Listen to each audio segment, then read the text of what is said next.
welcome back to the channel. We'll be doing oversimplified the First Punic War. I've been trying not to research any other of the Punic Wars because I'm not too great with this period of history.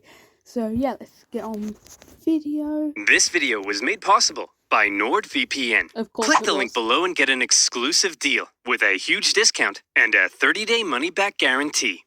Introducing our new, glorious, breathtaking bucket plushie. Limited quantity. Hi, son. Just reading the newspaper. What can I do for you? Oh, Marcellus, you sure have a lot of dignitas. Kiss me. Okay. Hey, Dad. Hi, son. Just reading the newspaper. What can I do for you? Well, you know how you always say Rome is the greatest civilization in the world? It bloody well is. Well, I was just wondering, what makes us so great? How did we come to be? Wow, my son. Boy, let me take you on a journey to this side of the room. Yeah. The story of Rome begins with these beautiful baby boys going to town on some she-wolf mommy milkers. That's gross. You're gross! Sorry, son. You're not gross. Romulus and Remus, basically the two founders of Rome. I love you. They're called Romulus and Remus, and when they grew up in 753 BC, they founded Rome. But there was just one problem. They couldn't agree on which of them should be the king. But they worked it out peacefully, right?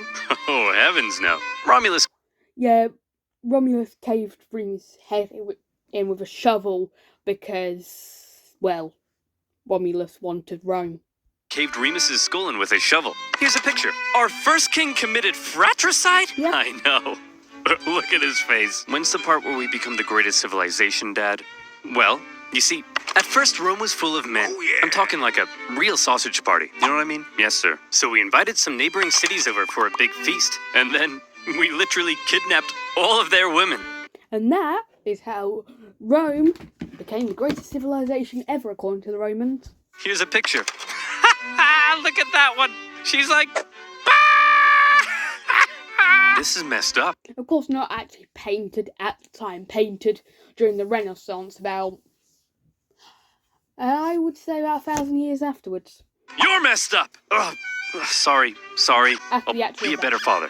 I promise. Well, so then, finally, after centuries of monarchy, those tyrannical kings started getting a little too big for their britches. So we overthrew the kings and established Rome as a republic. Is that when all the... And that is the main bit of Rome that's the bit before we think of as Rome. The bit afterwards was during the Roman Empire, which was from 27 BC to 400 something BC. Killing stopped? Oh, heavens no. That's when the killing surged, baby. We went wild and conquered the Latin League, the Samnites, the Etruscans. Woo! What a rush. Dad, Rome seems pretty barbaric. You're barbaric! Oh, I forgot to tell you about the time a prophet told Saturn his son would one day overthrow him. So Saturn literally ate his own son seconds after he... Or you have when Cronus thought that didn't want to give up his rule, so he ate all his children apart from one who was hidden away and then overthrew him by poisoning him.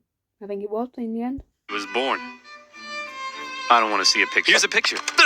Dad! Look at that! That's messed up, man. Are we really this uncivilized? Hey! If we were so uncivilized, would we use communal toilets where we all fart and poo together in one big stinky, steamy, dirty toilet room? Yeah, Dad, we would. Clean your butt with a sponge, Timulus. But all these guys just used it. What's wrong with your son, bro? I don't want to be Roman. This is so weird. You're weird. Sorry, you're not weird. I'm sure you're probably fine.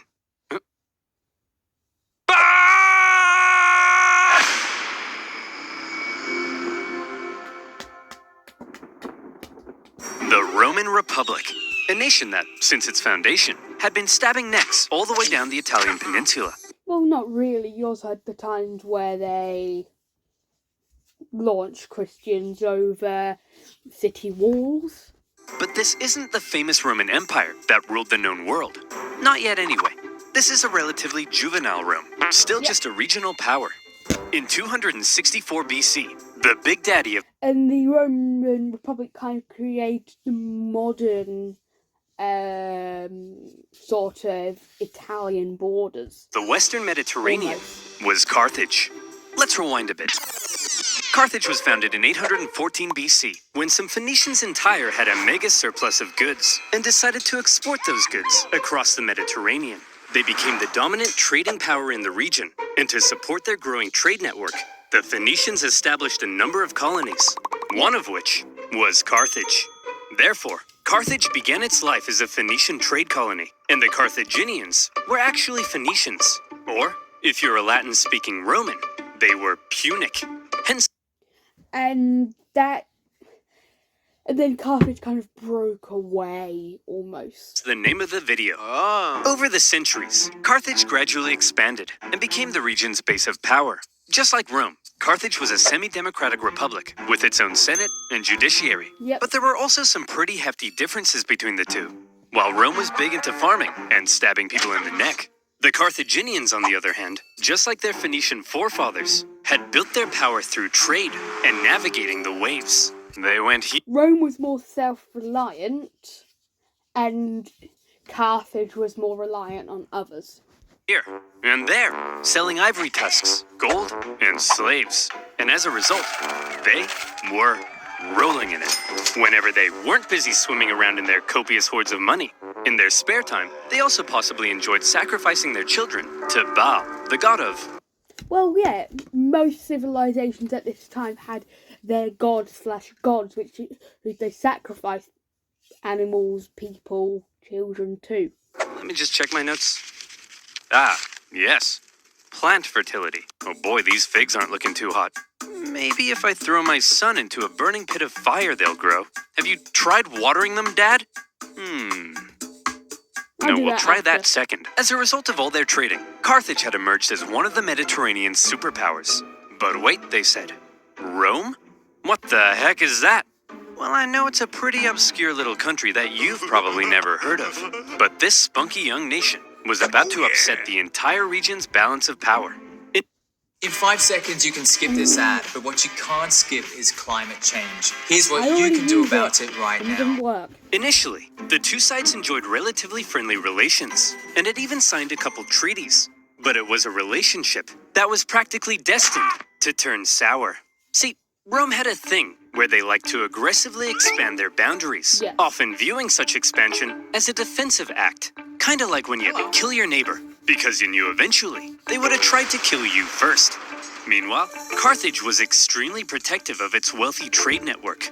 So if you put a very strategically important island between them, well, 2 + 2 = war. Tensions rose, and the Well, yeah, and you also have to remember, this is Rome we're talking about. They want to invade everywhere. two sides began viewing each other with increasing disdain. The hard-working Romans looked across the water at the money-hungry Carthaginians and said, "Look at those dishonest crooks. Bet they've never done an honest day's..." So yeah, they basically said it to each other. They basically said the same thing to each other. And the Carthaginians were more worried about Romans' money and how little they had of it. work in their lives. And the Carthaginians looked back and said, "Look at those simple-minded brutes. But they've never sacrificed a baby in their lives." Yeah! While war between the two superpowers seemed inevitable, the event that finally triggered it was a little unexpected. The whole thing began with a few simple mad lads on a wild night out. These mad lads are called the Mamertines. Yeah, so they were basically just Romans. They acted like Romans. They had a few alliances with Romans. They kind of were just Romans. They were Italian mercenaries employed by the tyrant of Syracuse. Here, Technically they were Syracuse, but they were also technically Romans at the same time. They were kind of a mixture. but when he died, his successor said, "Sorry, fellas, we don't need any big burly men with sharp sticks anymore. You can all go home." The Mamertines, as it turned out, didn't want to go home. So instead, they went to the nearby town of Messana and said, "Hey man, we are but poor little buff boys without a home. May we come in?" Aw, poor fellas. Sure thing. Just so long as you promise not to massacre all of us. And then, of course, they massacred everyone because they were Romans. We Well, Roman soldiers, almost. promise. The Mamertines then massacred all of them. Well, not all of them, just the men. And they stole their homes and families. Ha! This is my house now. This is my best dad ever mug now. And you guys are my new family. Son, wanna go play catch with your old Playing Among Us on the original MacBook. Papa? You're not my real dad! Ugh, teenagers. Am I right, dear? You're not my real husband! Ugh, I'm so trapped in this marriage. Then get out! No. Messana was now controlled by the Mamertines, and they began raiding up and down the Syracuse coastline. When the new ruler of Syracuse saw this, he wasn't happy. The Syracusans began fighting back, and in response, the Mamertines said, "Oh crap, they're fighting back? What do we do? Quick, we'll convince the Carthaginians to come and save us." Oh no! We're in trouble, and we need a big, strong empire This is completely over-exaggerated, this bit. to come and rub our bellies. Why are you saying it like that? If I was a big, strong empire, I think I'd like to be seduced. See? It's working! The Carthaginians had long dreamed of controlling all of Sicily. They had been fighting Syracuse and their Greek influence on the island for centuries. And now, here was a great opportunity to get one over on them. So Carthage... But you also have to think that, of course, because these already have a history of attacking anyone, they probably will attack anyone. promptly answered the Mamertines' cry for help and sent a force to garrison Messana. As it turned out, however, some within the ranks of the Mamertines weren't too happy There with we the go. occupying Carthaginians, and they sent out a second cry for help to Rome. When it reached the Roman Senate, they were a little more hesitant. Going to help the Mamertines ran the risk of triggering an all-out war with Carthage, and they had only just finished conquering the Italian peninsula, so they were kind of tired. Plus, the Mamertines were all the way across the water. They had never made a leap like that before. So yeah, the Romans at the start were actually terrified of water because they couldn't swim, and their navy was probably one of the worst ones at the time.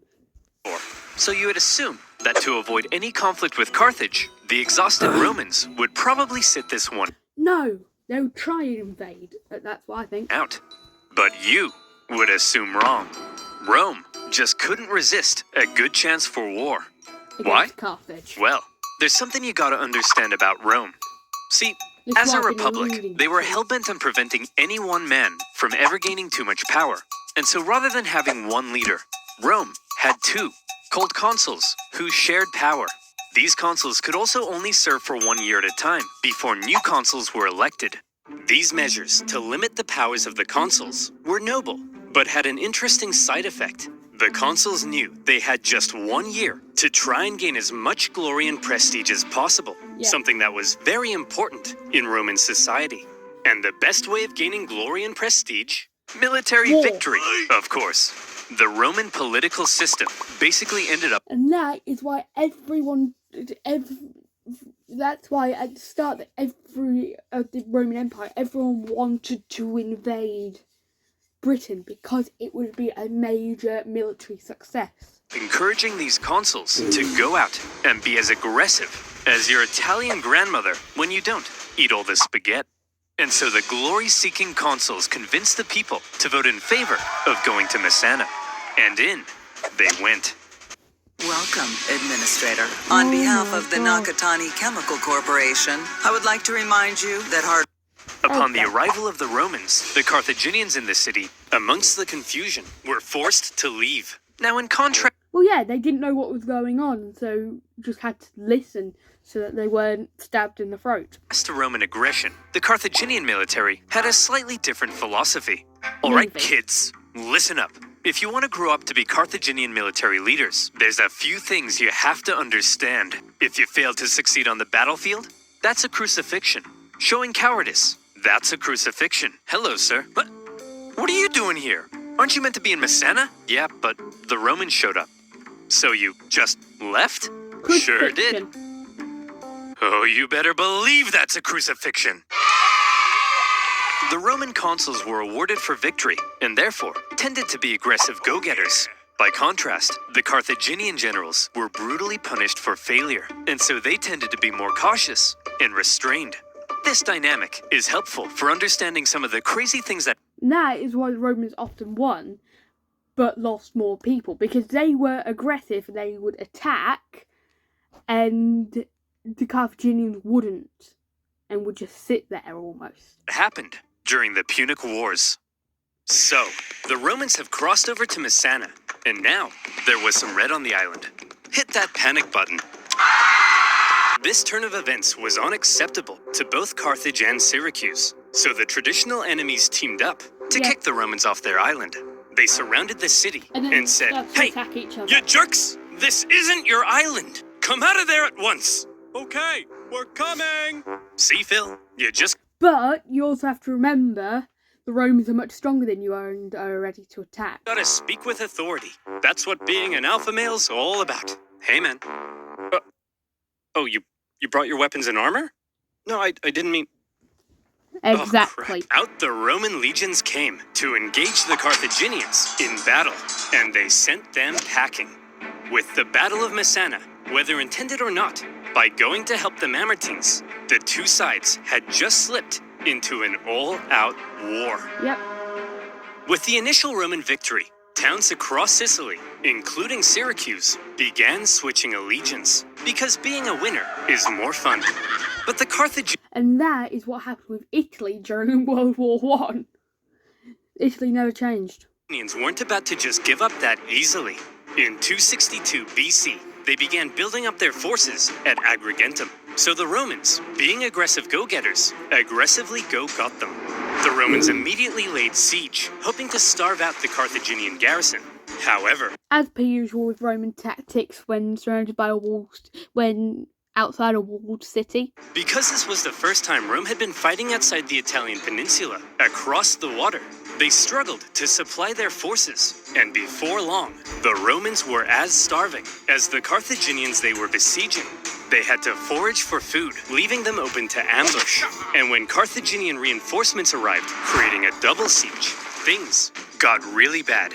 Everybody starved. In the end, Carthaginians on the outside couldn't feed themselves, Carthaginians on the inside couldn't feed themselves, and the Romans were virtually dead at this point. Each other for months until nobody could take it anymore, and they all finally came out for battle, which Rome won. Oh yeah, so the Carthaginians used elephants during their wars because they were in Africa at the time.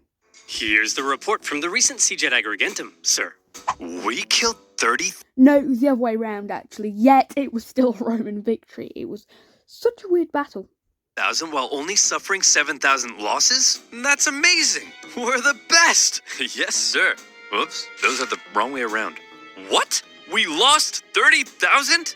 We're the worst! But we... The Carthaginians didn't have the same amount of people as the Romans did. There was more people for the Romans to lose, but there was less people for the Romans to kill.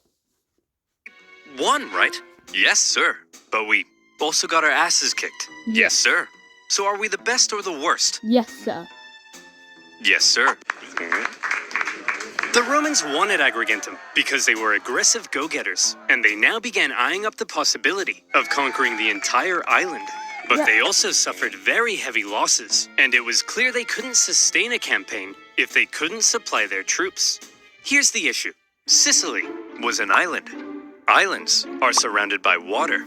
A strong navy would be vital for supplying troops.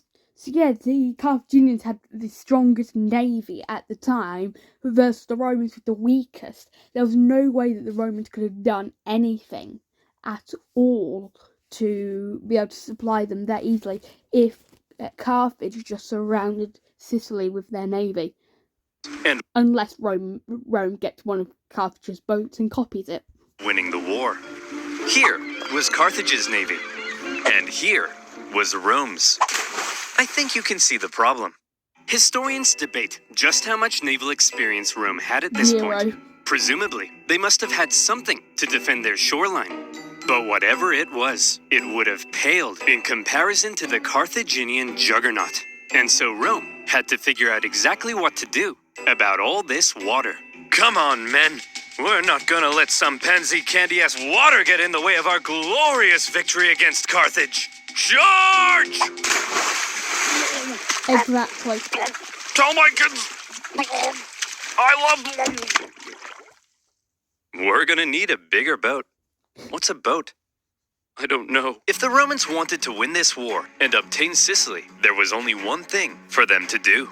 I guess we're just gonna have to go ahead and build ourselves a war fleet, aren't Yep. we? From scratch? From scratch. But we don't even know how. Or they could just steal a Carthage boat somehow.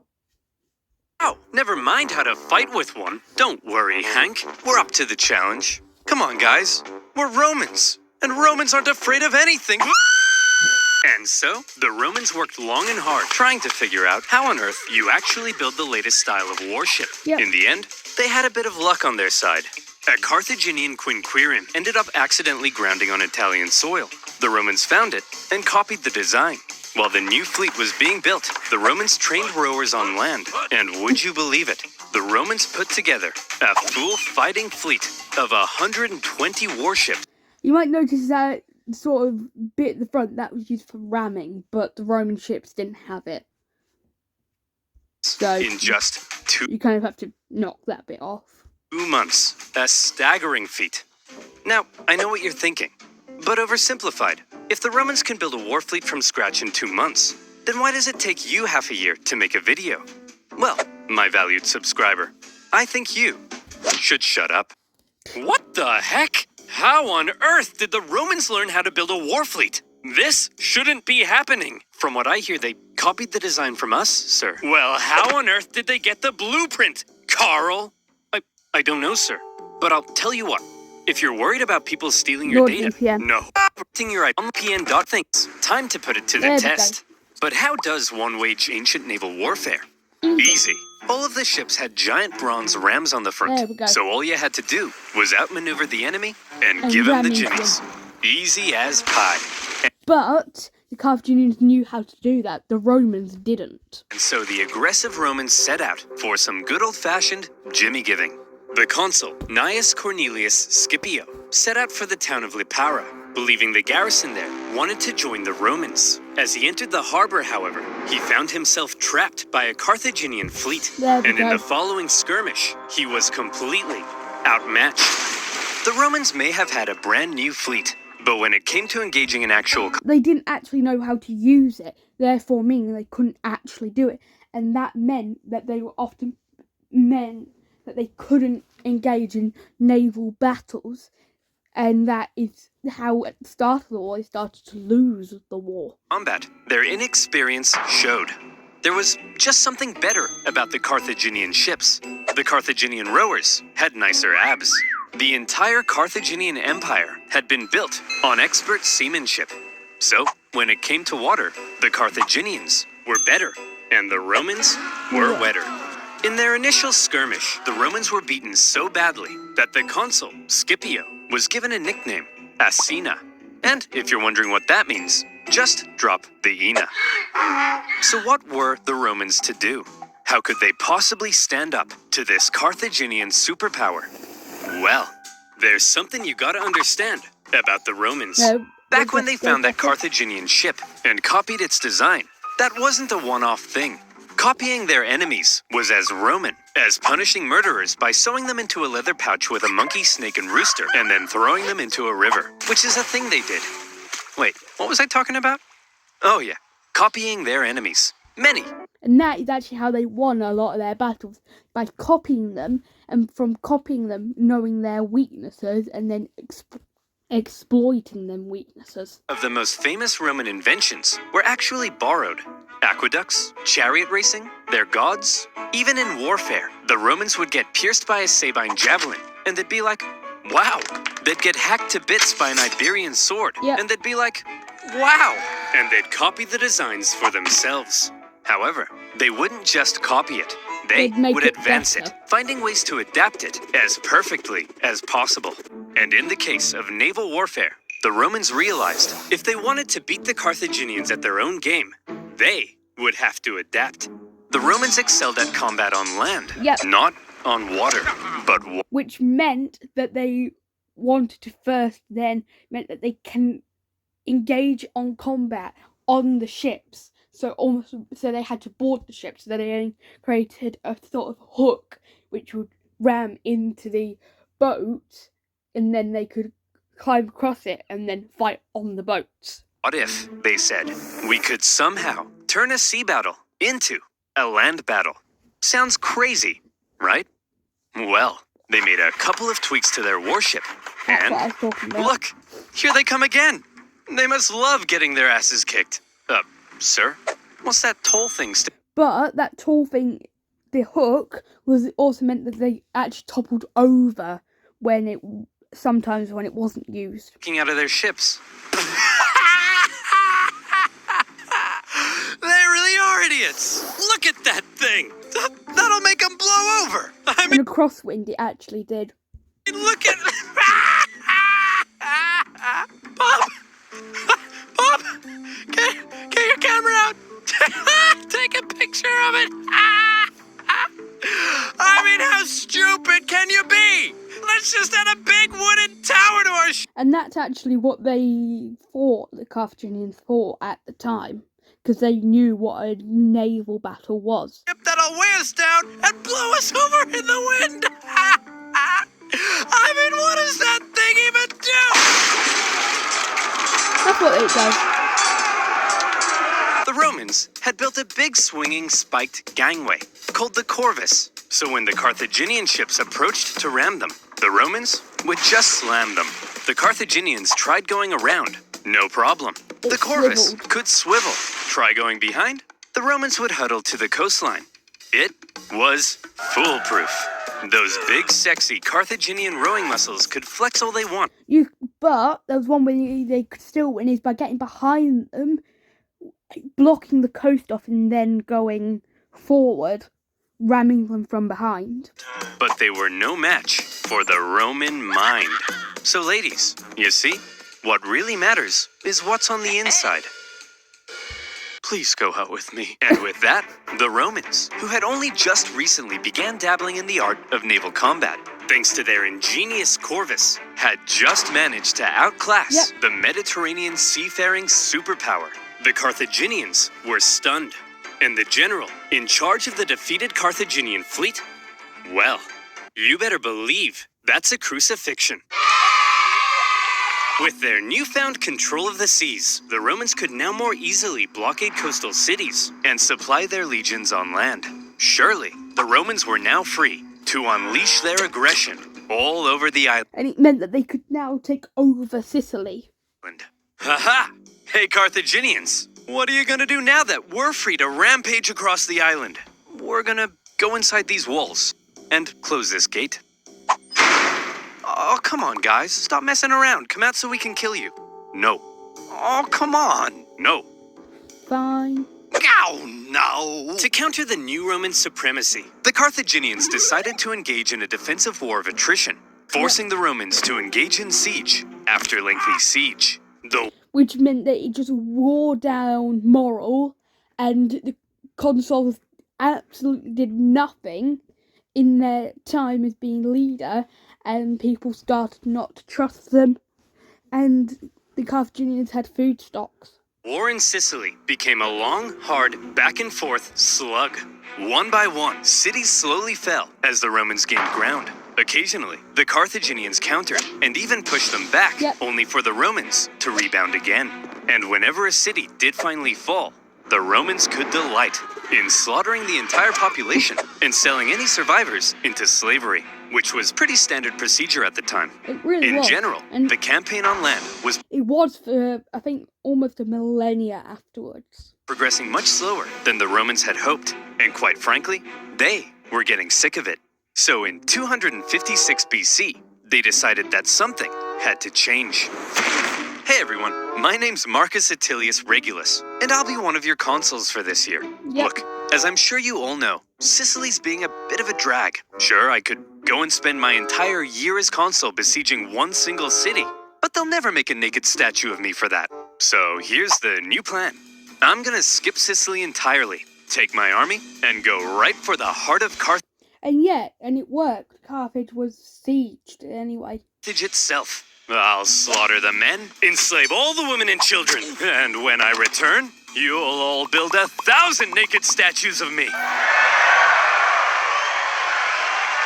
Marcus, that women and children stuff, that seems pretty evil and barbaric. Exactly. No, Jim, it's perfectly normal in the ancient world. Sometimes we even chop their pets in half. That was just normal for Rome. Not really the ancient world, just Rome. Okay, guys. Looks like the Romans are coming straight for us this time.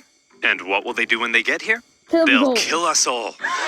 They'll massacre each and every last one of us. They may even chop our pets in half. That's barbaric! No, Rob, it's actually pretty normal for the time. We'd do the same to them. Who'll Yeah. protect us? Funny you should ask, Mary. That's kind of why I called this meeting. Who No will one. protect us? Protect our families. No one whatsoever, just panic and run. Our homes. Our children. You guys? Ha! Don't make me laugh. Why, you're just a bunch of stupid and weak farmers. Simple-minded buffoons. Cowards. Fools. Rob here thinks enslaving women and children is barbaric. You're a snowflake, Rob. Yep. Yes, you are. The fact is, if the Romans manage to land on African soil, we're all gonna die. A terrifying, hideous, unspeakably painful death. Is that the end of that speech? Yes. Yes. The Carthaginians had to stop the Romans from ever landing in Africa because they believed that would be the end. So as the Romans were building an invasion fleet, the size of which the world had never seen before, the Exactly. Rome knew how to build quickly. The Carthaginians knew how to win with low numbers. Carthaginians were preparing an even bigger one to stop them.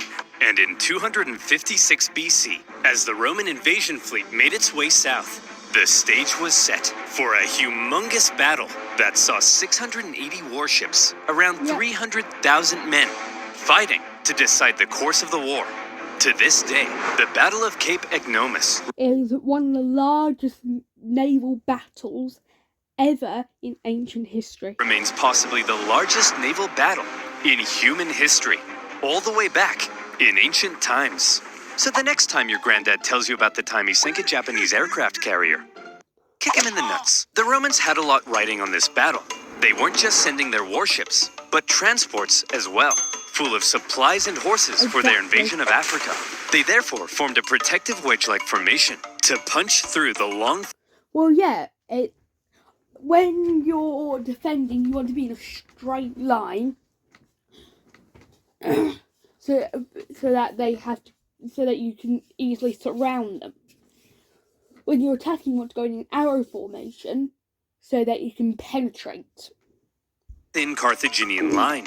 The Carthaginian generals, however, desperate to prevent the Romans from reaching Africa, had a plan of their own.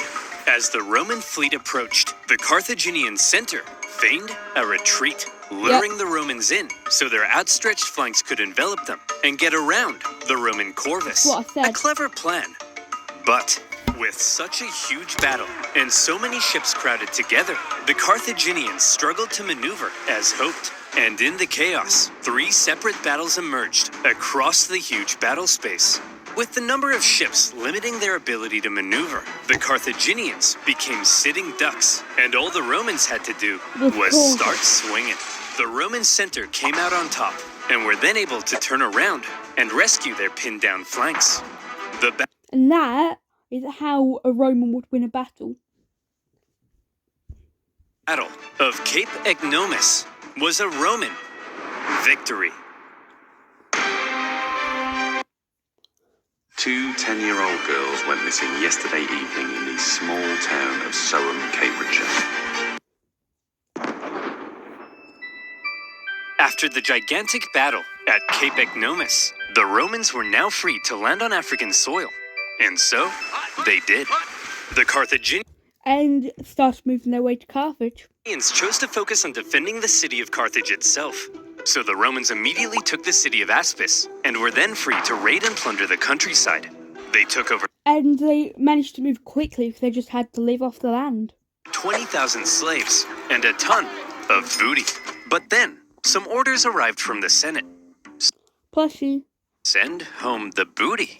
Oh, but I want to stay. No, Steve, not you. They mean the treasure. Well, We are not watching any more of this filth. So the other consul left with the booty, leaving No, that would never happen in school. We watch it in my school. Regulus and his forces on their own, and they began advancing towards Carthage. Along the way, according to the ancient writer Livy, they encountered a literal dragon. Now, Livy was a Roman historian, so his account And very stupid. may be slightly exaggerated. But this, I believe. As the Romans continued to plunder, the Carthaginian people flooded into the city. Now, not only was it in a major panic, but it was so crowded, the people began to starve. They began to starve, and then people accidentally killed each other. Don't panic, everyone! Look, I know you're all starving, but I still have food. For me. So, you know, it's not all bad. We won't all starve. Whoa! You're wasting your tomatoes! And you idiots wonder why you're starving? Oh well, it's just more food for me! Hum, yum, yum, yum, yum. Hum, yum, yum. Things weren't looking good for Carthage. They had to do something to stop the Romans rampaging throughout their land. So they decided, finally, it was time to put an end to it. They headed out and set up on rough hilly terrain overlooking the Roman camp, and they prepared for battle. Now, while the Carthaginians were the traditional masters of the sea, on land, they weren't always the brightest. Case in But they know their land. Therefore, they know where to hide. point, setting up in this position overlooking the Roman camp was just about the stupidest thing Yes. they could have done. Why? Well, there's something you gotta understand about Carthage. The Carthaginian land forces actually suffered from a multitude of different issues. First of all, since the Carthaginians were rich, they could afford to pay a huge number of foreign mercenaries to fight for them. These mercenaries And because they were mercenaries, some of them don't understand Carthaginian, and some of them just won't listen. actually made up the vast majority of Carthage's forces, and therefore, Carthage's land armies were a melting pot of many different cultures. Yep. This, however, meant that if a battle wasn't going their way, there could be loyalty issues. Man, I ain't getting paid enough for this. You Balearic slingers better not be thinking of running away. What did he say? I don't know, man. I don't speak Phoenician. Let's get out of here. Exactly. Clearly, there were also language issues. The military generals tended to be Carthaginian, but they made a lot of strange decisions. For example, one of the most feared assets of the Carthaginian army Elephant. were the war elephants. To a Roman soldier who had never even seen an elephant before, this was like fist fighting, a literal monster. Yep. Yet the Carthaginians continually kept placing the elephants in the rear, where they were no If they were at the front, then they could just stampede and kill them all. use. In a similar fashion, the neighboring region of Numidia provided Carthage with the most skilled cavalrymen in the world. But the Carthaginians often chose to fight on rough, uneven terrain, where horses and elephants were less effective. And so, in this case, when the Carthaginians again chose the rough terrain near the Roman camp, the Romans easily sent them packing. Wow. If it was on smooth land and organised battle, the elephants could be at the front, stampede them, and then it would have been great. Regulus, we're mere miles from Carthage. You sure are amazing. Yes, Steve. I know. Steve? What's the matter? We've almost won. I just wish I could be as great as you, Regulus. Steve, you're amazing. I mean, look at this thing. And this video's sponsored that's and just placed. ridiculous. Regulus realized something. He had been consul for almost a year, and his term was coming to an end. He knew that if his successor took over and he finished the job, then he would get the naked statues, not Regulus. Nope. And there was no way Regulus was going to allow that. So he jumped the gun. You there, Carthaginian boy. I want you to deliver a message to your elders. I, Marcus Attilius Regulus, demand the total and unconditional surrender of Carthage. Unconditional surrender? Jeez, at least lay siege and starve us all to death first. Just deliver the message, you punk! He demands your total surrender. What? Jeez, at least lay siege and starve us all to death Exactly. first. Hey, That's what I said. Well, boys, this Roman thinks we're out. But we're not out, are we, boys? No! We'll do what we always do in times like this. Money. Hire somebody else to solve our problems for us. Darren, bring in the Spartan. Regulus's overly harsh demands had the unintended effect of reinvigorating Carthaginian resolve. They brought in a mercenary from the famed land of Sparta named Xanthippus to help dig them out of this situation. Exactly. And And everyone knows that Spartans are good for fighting. Look at the movie 300. Look at the Battle of Thermopylae. Look at Marathon. all know what Spartans are like. Xanthippus showed up and immediately took charge. He had to look around And look at every single Spartan and look at how they've been to war for 10 years. said, At "You least. idiots! Put the elephants in front of the army so they can smash into the Romans and stop fighting on rough, uneven terrain. Find a big flat field so your superior cavalry can do their job." Which is what Now, I what's said. this I hear about you giving a speech telling everyone they're gonna die? Hey, I was just telling the people the truth. You're a politician. Lie to the people. And so Xanthippus led out the newly reformed Every politician lied, let's be honest. Carthaginian army to meet Regulus in the Battle of the Bagridas River. The elephants, now in the front, smashed into the Roman lines, causing disarray. The cavalry, with total freedom of movement, outflanked the Roman infantry. Thanks to this impressive Spartan, the battle was a total Carthaginian victory. And Xanthippus, for his stunning victory, was forced to flee Carthage because the leadership got jealous. Regulus, the Roman consul, was captured during the battle. Legend has it, he was brought before the Carthaginian council, and they made a proposition. Well, Reggie, not looking so good anymore, is it? Looks like we beat you pretty bad, huh? Up yours, you punic pansies! Now, Yeah, Regulus wasn't really a good prisoner. Regulus, nobody likes a sore loser, do they? No. How about this? We're gonna send you back to Rome, and you convince the Roman Senate to surrender to us. If you fail, though, you gotta come back so we can torture you to death, okay? Okay. You promise? I promise. He doesn't come back. Hey guys. Whoa, Regulus! We thought you got Oh wait, no, he does. captured. I did, but they sent me back to convince you to surrender. Well, should we? Surrender? No! Never surrender! Give 'em hell, boys. They're at the end of their rope.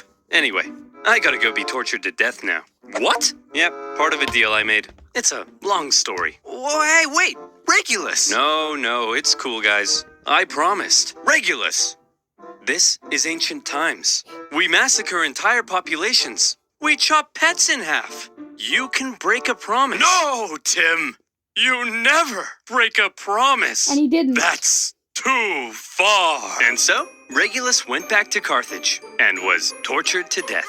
And for keeping his promise, he was immortalized as the leading symbol of Roman virtue. Yep, he was. I think you can still see a statue of him in Rome, which is very weird.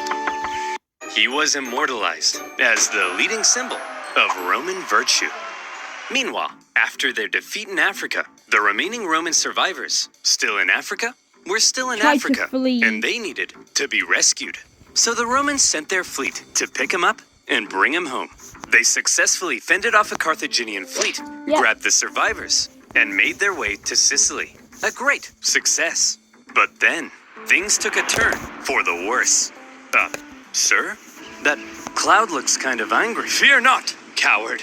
If we Romans can build a war And then they die because of a storm. fleet from scratch and defeat the Carthaginian Empire at their own game, why, then even Mother Nature herself will crumble before us. I laugh in the face of Mother Nature. Ha ha! I think they were struck by lightning. See? Come on, guys. Laugh at Mother Nature with me. Ha ha! Yeah. most of the Romans were 284 ships, nearly 80% of the Roman fleet was destroyed. As many as 100,000 men drowned in a terrifying act of nature. Never before had Rome lost so many men in a single incident. in the entire war. 100,000 casualties for any other nation would be crippling. Any other nation would hastily sue for peace. Any This other is nation Rome. would spend decades trying to recover. But Rome was not just any other nation. Infamous for its unrelenting determination in the face of overwhelming odds, Rome said, well, I guess we'll just have to build another fleet. And that's exactly what they did. In just 3 months, they built 220 more ships. An astonishing feat. The Romans sent out their brand spanking new war fleet. And They died again. they got caught in another storm. In the This same time, place. a whole nother fleet was lost. And still, the Romans did not give up. The Carthaginians couldn't believe it. Their enemy had just lost hundreds of thousands of men, Yep. had 2 fleets almost entirely destroyed, and they still wouldn't surrender. Just like Britain in World War II. As one Roman poet put it, the victor is not victorious if the vanquished does not consider himself so. In typical Roman fashion, after a short break, they were once again building another fleet. Yep. However, for now, after all the disasters at sea, the focus began shifting back to the land campaign in Sicily.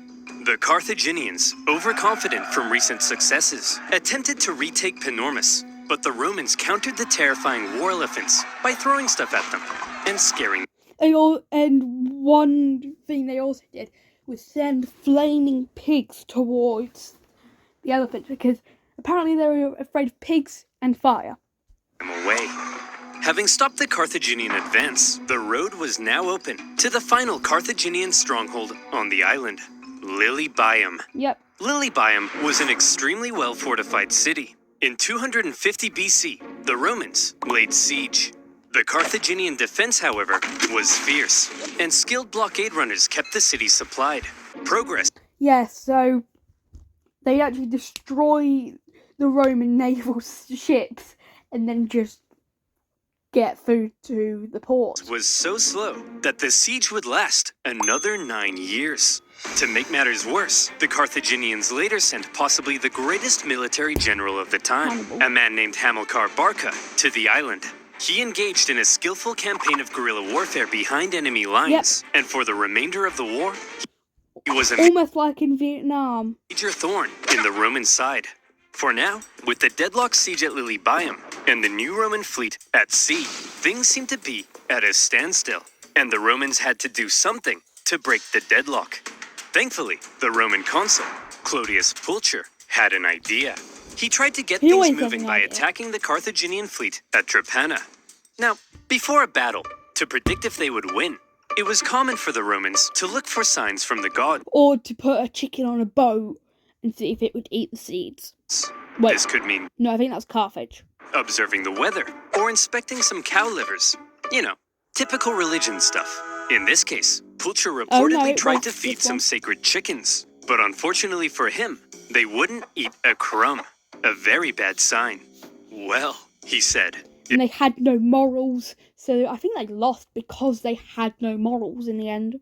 if they won't eat, then let them drink! Stupid chickens! We'll observe the weather instead. Gods, give me a sign. Ignore that.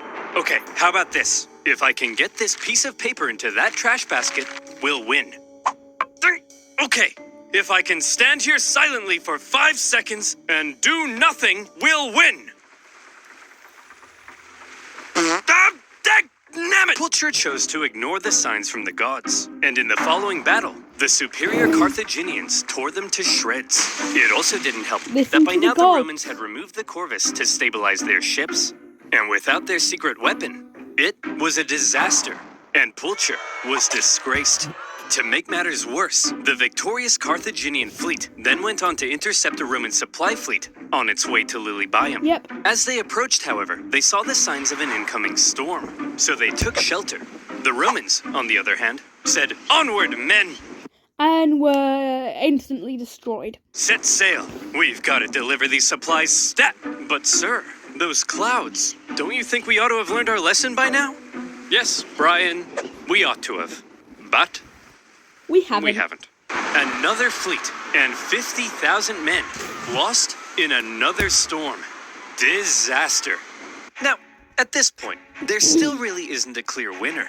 Sure, the Romans have captured most of Sicily and cornered the Carthaginian land forces at Lilybaeum, but the continued disasters at sea were critically depleting their resources. Yep. And without a strong fleet, Rome could not win.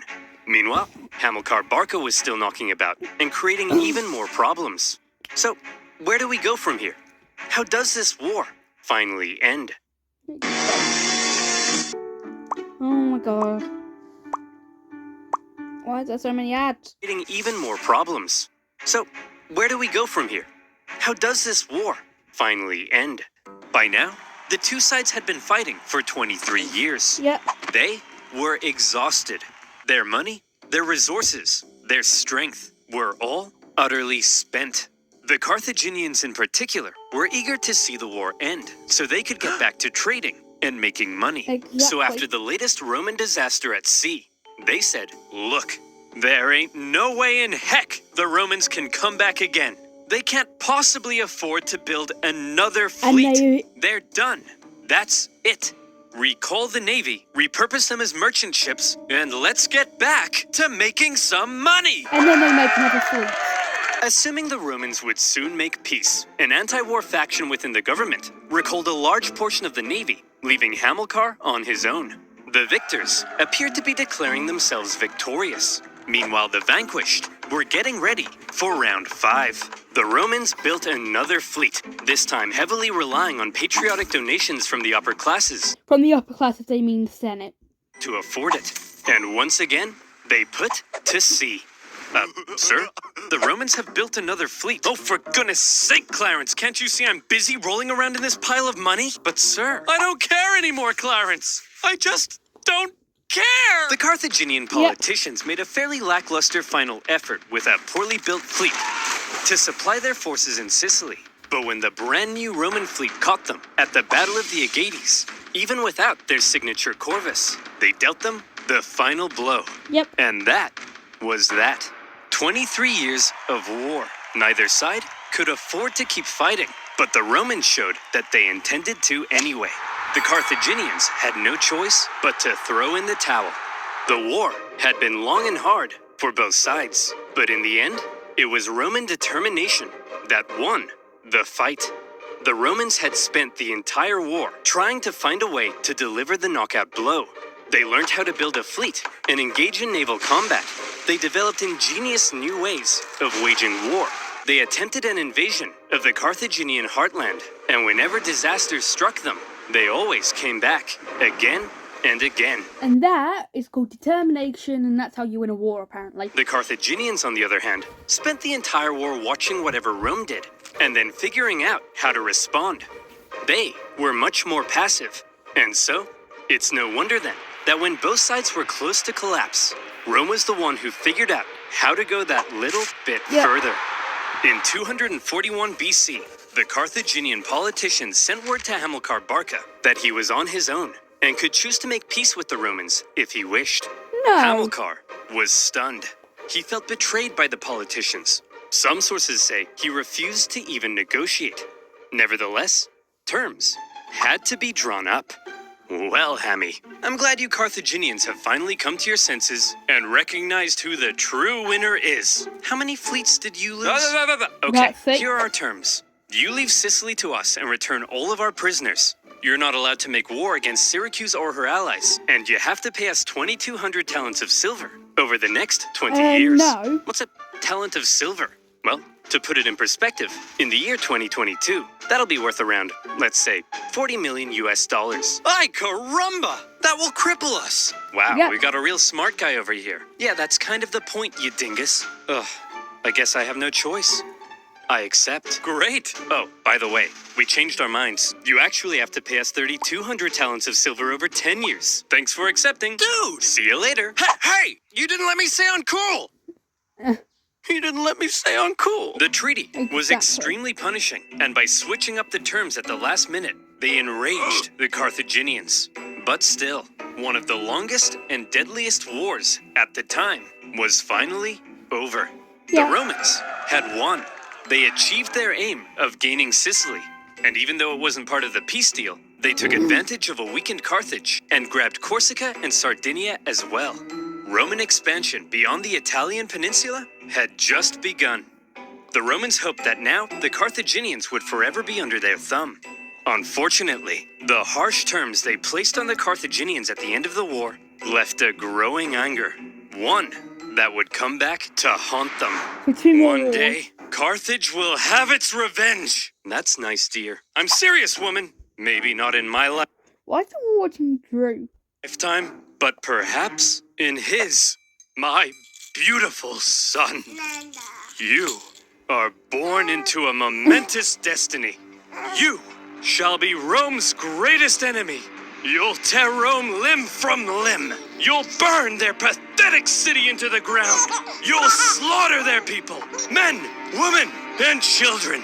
My child, you are vengeance. Stop telling our baby he's vengeance. But he is, Barbara. He's vengeance. That may be so someday, but for now, our son has a name, and you should call him that instead. His name is... Yeah. Anyway, that's the end of the video. So remember, like and subscribe and all that. And I've accidentally done that. So yeah.